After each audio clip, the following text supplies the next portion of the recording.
Au 104.7 Outaouais.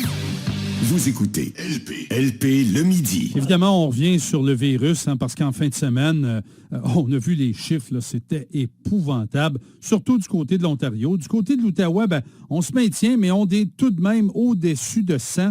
Quand on regarde le portrait de la dernière semaine, la moyenne est nettement au-dessus de 100, alors que ce record-là a été atteint il y a une dizaine de jours à peine.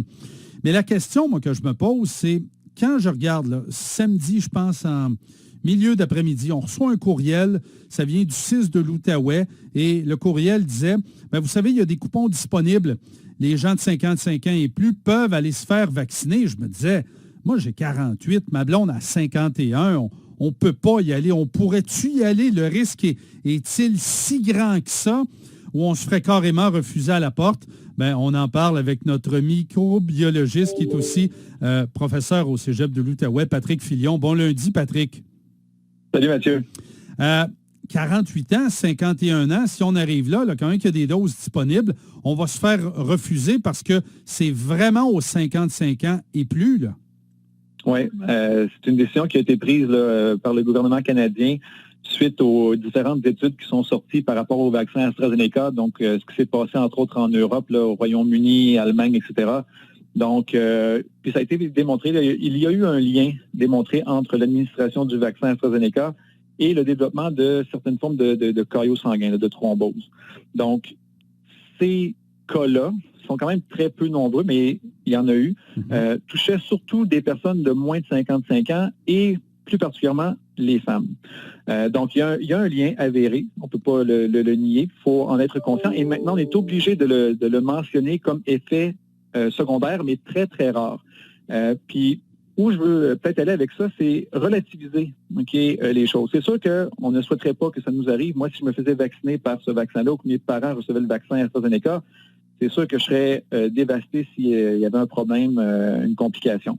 Mais si on regarde les statistiques, par exemple, le vaccin AstraZeneca, donc oui, il a provoqué des caillots, puis il y a eu des décès, on va le dire les choses clairement, il y a eu des décès liés à ça, mais on parle de, par exemple, statistiquement, le 4 cas par million de vaccins.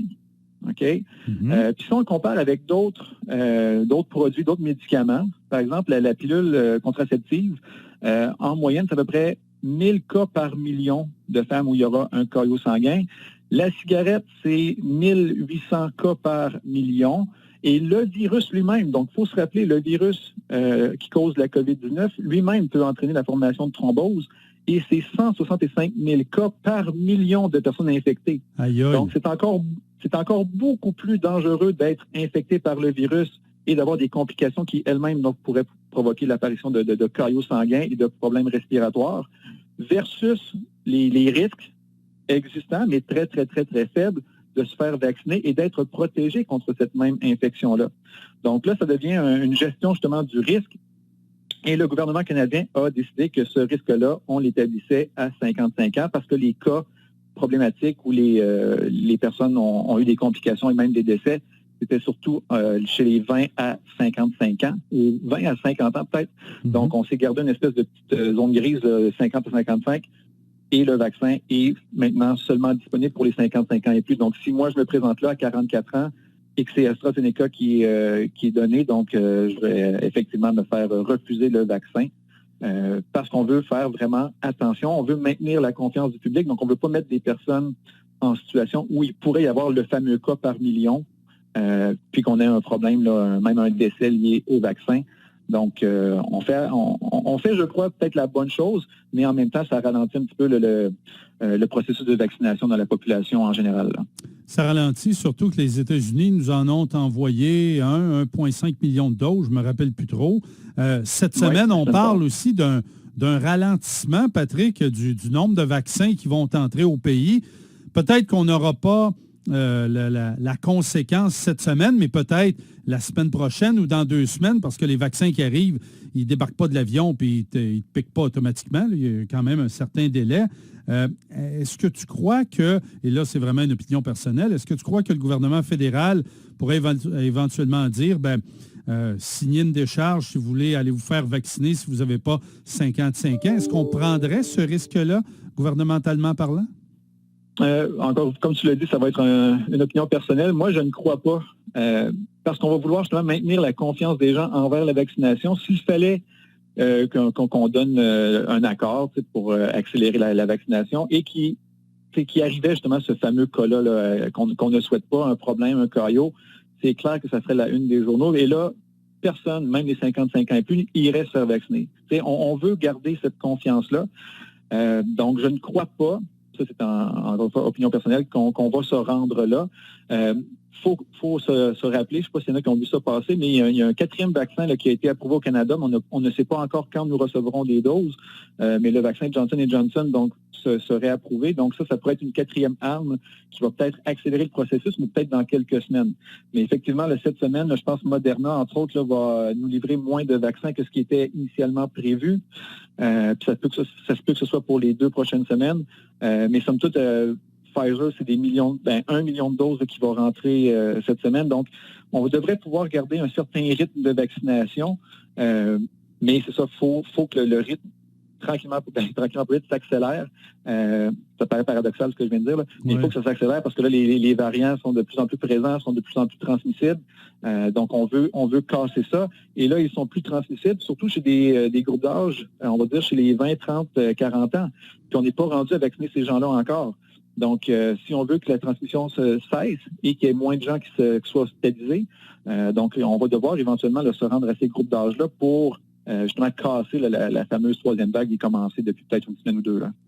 Je ne sais pas si tu as vu, la Grande-Bretagne a commencé à déconfiner solidement. Ben oui. Les pubs, les terrasses, les bars sont ouverts. Et pourtant, la Grande-Bretagne a mangé la claque avec la COVID, là, que ce soit la première vague du printemps dernier ou encore la 2e, là, automne, début de l'hiver. Là. Donc, vraiment, là, pour ceux qui doutent des vaccins, puis il y en a, là, on respecte ça, là, mais reste que c'est la meilleure armée contre ce virus-là. Là. Absolument. Comme tu dis, moi, ça me faisait sourire justement ce matin en regardant les nouvelles là, que les Britanniques, à 9 h du matin, étaient dans les pubs à boire de la bière. Donc, on voit qu'ils ont vraiment un amour pour leur boisson maltais, on va le dire comme ça. Oui. Mais c'est ça, c'est qu'il y a un espoir. Il y a des gens, qui, comme tu dis, la Grande-Bretagne, avec le variant qui vient de chez eux, on va le nommer comme ça, ils ont eu beaucoup de cas, une augmentation là, de cas par jour record, hospitalisation. Et là, eux commencent à voir un petit peu plus la lumière au bout du tunnel. Je sais que tout le monde en parle de la fameuse lumière au bout du tunnel, elle semble loin encore, là. Mais c'est ça, eux ont réussi à vacciner un certain pourcentage de leur population qui est plus important que nous. Les vaccins semblent avoir un effet protecteur, même si eux aussi ont utilisé la stratégie de un vaccin et on retarde la 2e. Donc, il y a une protection qui se fait. Donc, on voit les gens là, qui retournent à une vie un petit peu plus normale. Donc, on va dans les bars, les terrasses, les gyms, les lieux de soins, de salons de coiffure, etc. Là, un peu comme on l'a vécu là, peut-être au mois de février-mars. Donc, il faut avoir confiance qu'on va retourner à ce mode de vie-là, mais il faut faire encore une fois des efforts présentement. Je vais te raconter juste une anecdote en fin de semaine là, de comportement qu'il faut limiter. Là. Pendant que je faisais la file au service à l'auto avec ma famille dans un restaurant de restauration rapide, j'ai vu il y avait 3 voitures, toutes les personnes dans la même voiture mangeaient ensemble. Puis après ça, quand ils avaient terminé, reprendre chacune de leur voiture et partir. Donc ça, c'est pas le genre de comportement qu'on devrait encourager, surtout quand on est dans une région où justement la progression du virus là, est un peu plus marquée. Donc, il faut faire attention. Dans les parcs aussi, on est à l'extérieur, oui, mais quand même respecter une certaine distanciation parce qu'on veut gagner cette bataille-là et on peut la gagner si on fait les bonnes choses, les bons comportements et si on se fait, quand ce sera notre tour, vacciner. Donc, la lumière, elle est là, on la voit. Mais il faut faire encore des efforts pendant quelques semaines. Puis je sais que ça fait 1 an qu'on dit qu'il faut faire des efforts, mais je crois que là, vraiment, c'est la réalité parce qu'on a les outils maintenant pour s'en sortir. Dernière question, Patrick, et je ne sais pas si tu as la réponse, là, je te la pose à brûle pour point. L'an dernier, on disait la COVID-19 résiste moins bien à la chaleur de l'été, donc c'est pour ça qu'on a eu un peu plus de liberté. Est-ce qu'on a des données sur les variants par rapport à la température extérieure? C'est très variable. Je pense qu'il y a beaucoup de moi je pourrais dire, c'est plus peut-être le comportement des personnes. Puis oui, la température peut avoir un effet, mais si tu regardes ce qui se passe par exemple au Brésil, où la température est peut-être un petit peu plus stable à l'année longue, on va le dire comme ça, il n'y a pas eu vraiment soit de diminution de cas marquée à une période ou l'autre de l'année.